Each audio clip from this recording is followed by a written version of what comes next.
ভারত সরকারের গোলামি করে ক্রিকেটটাকে ধ্বংস করে দিয়েছে আইসিসি, এমনটাই দাবি করছে ভারতের জেনজি। হ্যাঁ দর্শক, ভারতের এক ক্রীড়া সমর্থক গোষ্ঠী জিএসএস অনুপদ টুইট বার্তায় তিনি স্পষ্ট জানিয়েছেন, টি-20 বিশ্বকাপে এই সমস্ত গোলমাল শুরু হয়েছিল কারণ মোদি বিজেপি বোকামি করে পশ্চিমবঙ্গের নির্বাচনের জন্য বাংলাদেশি খেলোয়াড় মুস্তাফিজুর রহমানের চুক্তি বাতিল করতে বিসিসিআইকে বাধ্য করেছিল আইপিএল থেকে।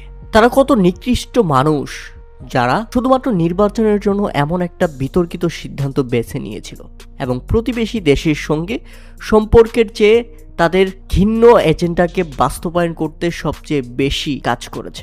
শুধু এখানেই শেষ নয়, পাকিস্তান সরকার যখন ভারতের বিপক্ষে পাকিস্তানের ম্যাচটা বয়কট করে সেই টুইটটা শেয়ার করে তিনি আরও লিখেছেন, একজন ভারতীয় হিসেবে আমি চাইতাম আমার ভারত সরকার এবং বিসিসিআই প্রথমে এই অবস্থান নিয়ে আসুক, কিন্তু তারা তা করেনি এবং মোদী সরকার এবং বিসিসিআইকে এর জন্য এবার ব্যাপকভাবে লজ্জা গ্রহণ করতে হবে। এটা ভারতের জন্য লজ্জার ব্যাপার।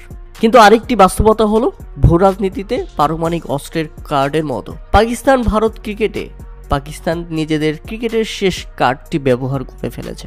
2018 সালে শ্রীলঙ্কা দলের আক্রমণের পর এত সময় এত প্রচেষ্টার পর তাদের ক্রিকেট আবার সঠিক পথে ফিরে এসেছে।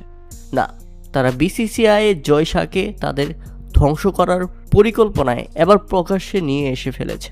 ক্রিকেট আজ হেরে গেছে রাজনীতির কাছে, যেখানে ক্ষতি হতে পারে সবচেয়ে পিসিবির, তবে তারা দেখিয়ে দিয়েছে অন্যায়ের প্রতি তাদের প্রতিবাদ। আপনি যখন ন্যায় বিচারের পক্ষে দাঁড়ান, তা যতই কঠিন হোক না কেন তা পার্থক্য তৈরি করে দেয়, যেটা বাংলাদেশ করে দেখিয়েছে। মুস্তাফিজুর থেকে শুরু করে বাংলাদেশ পুরো বিশ্বকাপটা বয়কট করলো, এরপর পাকিস্তানে এসে যুগ হলো, পুরো বিশ্বকাপটাই শেষ হয়ে গেল।